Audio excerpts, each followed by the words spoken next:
Salut, c'est Lorraine de Bababam. Vendredi signifie le jour de Vénus. Vénus, c'est la déesse de l'amour dans la mythologie romaine. Et si vous écoutez True Story, c'est que vous aimez que l'on vous raconte des histoires extraordinaires. Alors pour célébrer la déesse de l'amour, découvrez chaque vendredi des histoires d'amour hors du commun de Love Story, le podcast de Bababam qui parle le mieux d'amour. Ensemble, ils sont un univers entier de poésie et de sensualité. Serge Gainsbourg et Jane Birkin, Melody Nelson et l'homme à la tête de chou. Pour eux, aimer, c'est sublimer. Sublimer l'autre, sublimer leur amour en chanson. Une histoire de croissants, de cigarettes et de scandales. Une histoire d'amour.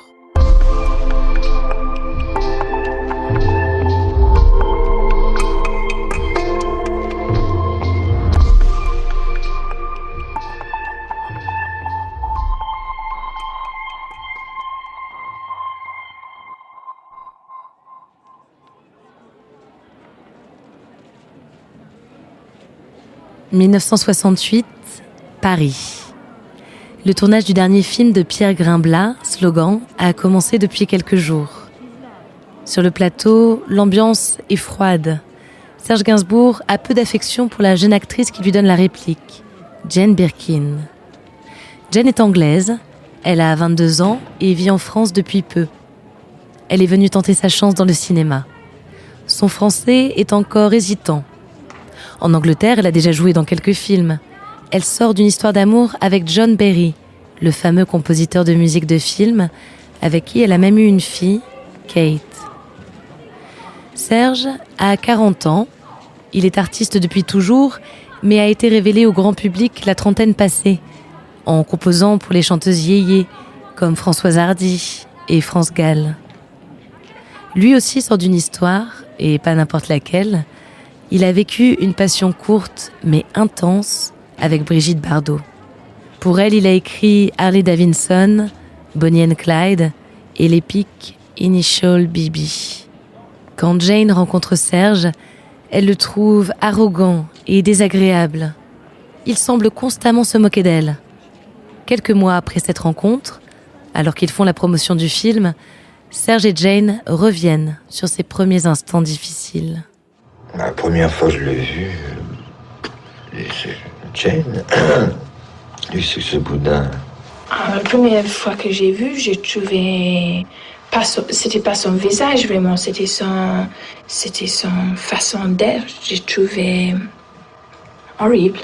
Il était, mais ça c'était sa façon de.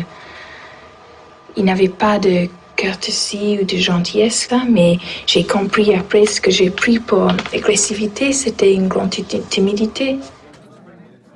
Le réalisateur de Slogan décide d'organiser un dîner pour réconcilier Serge et Jane. Chez Régine, ils s'éclipsent rapidement. En tête-à-tête, ils se découvrent. Jane propose à Serge de danser, il lui marche sur les pieds. Elle trouve ça délicieux. Ils passent toute la soirée en boîte de nuit. Madame Arthur, Raspoutine, Calavados. Ils les écument jusqu'aux premières lueurs. À Pigalle, ils mangent des croissants quand les premiers chants d'oiseaux se font entendre. Jane, des années plus tard, raconte la suite. Et on est parti à l'hôtel Hilton. Je pensais un peu que Serge, quand même, il allait m'emmener chez ses parents. Mais pas du tout. En plus, de dame à la desk, elle dit « Même chambre que d'habitude, monsieur Gainsbourg. » Donc, je suis help. Et à Serge, j'ai demandé juste si je pouvais aller dans la salle de bain. Très gentleman, il disait absolument. Et quand je suis sortie, longtemps après, il dormait. Et j'étais partie au drugstore, qui était ouvert à cette époque-là. Et j'ai acheté le disque qu'on avait dansé dessus. Yummy, yummy, yummy, I've got love in my tummy. C'était une petite 45 tours. Je l'ai perché entre ses doigts de pied. Je me suis éclipsée. Je suis retournée à Hotel Esmeralda, couchée avec ma fille Kate. J'étais impec, il était impec. On était restés. Voilà. Serge et Jane deviennent inséparables. Ils s'aiment de manière totale, passionnelle. Une ardeur immédiatement créatrice. Quelques mois après leur rencontre, ils enregistrent « Je t'aime, moi non plus ». La chanson avait été composée à l'origine pour Brigitte Bardot. Les paroles sont explicites, le scandale immédiat. La chanson est interdite en Italie, en Espagne et en Grande-Bretagne. Ils sont un couple très médiatisé. Ils représentent l'irrévérence, la sensualité et le style, évidemment. Pour elle, des robes courtes, transparentes, des jeans taille haute et toujours cette frange. Pour lui, des blazers, des chemises ouvertes, des trenchs et au pied des répétos. Pour les deux, des cigarettes. Une nonchalance travaillée, une attitude qui fascine. Tout le monde veut les inviter sur les plateaux télé. On veut comprendre cet amour. Qu'est-ce qu'elle lui trouve ? Qu'est-ce qu'il lui trouve ? Elle est belle.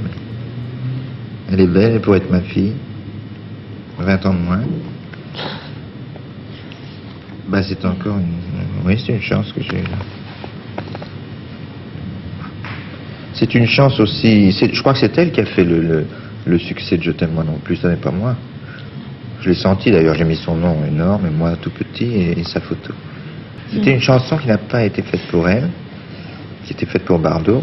J'ai fait écouter à Jane qui d'abord était choquée par l'intention. Je me suis mis au piano, nous avons gardé la tonalité Do majeur. Elle a pris carrément l'octave au-dessus, ce qui fait que ça a donné une couleur très particulière et très juvénile. Et c'est ça qui a fait marcher le disque. En 1971, Jane donne naissance à leur fille, Charlotte.